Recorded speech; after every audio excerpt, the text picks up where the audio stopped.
Hi folks, అందరికీ నమస్తే. ఈ క్వశ్చన్ మనకి 2023 రెగ్యులర్లో వచ్చింది. 10th క్లాస్ క్వశ్చన్ పేపరు, అదే బోర్డ్ ఎగ్జామ్లో. సో ఇది మనకి టెక్స్ట్ బుక్లో చూసినా ఉండదు, ఏ వర్క్ బుక్లో చూసినా ఉండదు. కాన్సెప్ట్ బేస్డ్ ఇస్తుండ అనమాట తెలంగాణ వాళ్ళకి. ఈరోజు వచ్చేసి March 11, టైం వచ్చేసి అరౌండ్ 4 అవుతుంది. సో ఇట్లా మనకు క్వశ్చన్ ఈస్ ఏం చేయాలంటే, in an acute triangle ABC, ఏమని ఇచ్చిండు, ట్రయాంగిల్ ఏబీసీ అని ఇచ్చిండు కదా. వీ నో దట్, ఏం తెలుసు, in triangle ABC sum of angles equals to 180 degrees. అంటే ఏంది, angle A plus angle B plus angle C is equals to 180 కదా. దీన్నే మనం ఎట్లా రాస్తామంటే A plus B plus C is equals to 180 degrees రాస్తాం. ఈక్వేషన్ 1 అని పెట్టుకుంటాం. అయిపోయింది కదా. అండ్ గివెన్ దట్, ఏమేమి ఇచ్చిండో 2 కండిషన్లు ఇచ్చిండు కదా.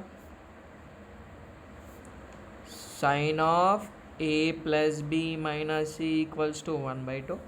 ఇగో క్వశ్చన్ పేపర్ అన్నీ కమెంట్ సెక్షన్లో లింకులు ఉంటాయి, చూసుకోండి. మళ్ళీ ఇంకోటి ఏమి ఇచ్చిండు, ఇట్లా సెమీకోలన్ పెట్టేసి cos of B plus C minus A equals to 1/2. ఇప్పుడు సైన్లో మనకు 1/2 ఎప్పుడు వస్తుందో రాసుకోవాలి. Sine of A plus B minus C equals to sine 30లో వస్తుంది, సరేనా. కాస్లో ఎప్పుడు వస్తుందా అంటే ఇది కంప్లీట్ చేసేద్దాం. అప్పుడు A plus B minus C equals to 30, sine లేచిపోతుంది. Cos of B plus C minus A equals to cos 60లో వస్తుంది. ట్రిగ్నోమెట్రిక్ టేబుల్ ఉంది కదా, అది వస్తే అయిపోతుంది. దీన్ని నేను 2 అనుకుంటా, దీన్ని 3 అనుకుంటా. అనుకున్నాం కదా. ఇప్పుడు ఏం చేద్దాము, దీన్ని యాడ్ చేసేసుకుందాం. So adding 2 and 3. ఇప్పుడు నువ్వు యాడ్ చేసినావు అనుకో 2 ఈక్వేషన్లు, సింబల్ చేంజ్ కావు. సబ్ట్రాక్షన్ చేసేటప్పుడే సింబల్లు చేంజ్ అవుతాయి. So A plus B minus C equals to 30, B plus C minus A equals to 60. Add కదా, సో సింబల్ నేమ్ చేంజ్ కావు. 30 + 60 వచ్చేసి 90. మైనస్ ఏ ప్లస్ ఏ కట, ప్లస్ సి మైనస్ సి కట, బి ప్లస్ బి 2b, ఎందుకంటే ఒకటి plus ఒకటి minus ఉంది కాబట్టి. b is equals to 90/2, 2 1s are 2, 45s are, b equals to 45. ఇదేమనుకుందాం, దీనికి ఈక్వేషన్ అవసరం లేదు, డబ్బా కొట్టుకుంటే సరిపోతుంది. b వాల్యూ వచ్చింది కదా. ఇప్పుడు ఏం చేద్దామన్నా అంటే దీన్నన్నా యాడ్ చేద్దాం, సరేనా. ఎందుకంటే మనకి b వాల్యూ వచ్చింది కదా, ఆ వాల్యూస్ గీట రావాలని. సో నేను ఏం చేస్తాను అంటే ఫస్ట్ 1 2నే యాడింగ్ 1 and 2. 1 ఏంది, A plus B plus C equals to 180 degrees. 2 ఏంది, A plus B minus C is equals to 30 degrees. అంతే కదా. ప్లస్ సి మైనస్ సి కట, A plus A 2a, B plus B 2b is equals to 0 0, 8 + 3 11, so 110.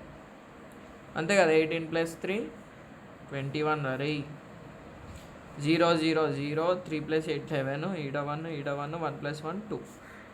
So ఇలాంటి మంచిగా రాస్తా. మీరు ఈ కొట్టివేతల్ని ignore చేసేసేయాలి, సరేనా. 210 వచ్చింది కదా. ఇప్పుడు నేను ఏం చేస్తా అంటే ఈ రెండిట్లకి 2 కామన్ తీస్తా, 210 అవుతుంది. ఇంటూ ఉన్నది అక్కడ పంపిస్తా, డివైడెడ్ బై అవుతుంది. 2 1s are 2 1s are 2 10s are 20, 2 5s are. So నువ్వు ఎప్పుడైతే దీన్ని 2 తోటి ఇంటూ వేసినావు అనుకో, 2 5s are 10, 2 0 0 1, 2 1s are 2, 210 రావాలి. ఇది ఎట్లా రాశారంటే 15 అని రాశారు, అట్లా రాయద్దు. సో మనకి ఏ ప్లస్ బి ఎంత వచ్చింది, A plus B is equals to 105. మనకి బి వాల్యూ ఉంది కదా, బి వాల్యూ ఎంత ఉంది, 45 ఉంది కదా. So A plus 45 equals to 105. 45 నవతలకి పంపి, A is equals to 105 minus 45, A is equals to 5 - 5 0, 10 - 4 6, A వచ్చింది. ఇప్పుడు ఏం చేద్దాం, substitute A and B in 1 చేసుకుందాం. ఏంది A plus B plus C is equals to 180 degrees. రాసినాము. ఏ వాల్యూ ఎంత 60, బి వాల్యూ ఎంత 45 plus C is equals to 180 degrees. 60 plus 40 105 plus c equals to 180. c equals to 180 minus 105. c is equals to 100 పోతే 80, 80 లకి 5 పోతే 75. అంతే. Therefore angle A is equals to 60, angle B is equals to 45, angle C is equals to 75. ఇంతే. ఇవన్నీ add చేస్తే మనకు 180 ఉండాలి. ఉన్నాయా లేవో చూసుకోండి. 5 + 5 10, 17, అదొక 180 ఉంది కదా. గింతే. ప్రాబ్లమ్స్ అయితే సింపుల్గానే ఉంటాయి, మీకు కాన్సెప్ట్ వస్తే ఈజీగా అవుతుంది. Thanks for watching. All the best.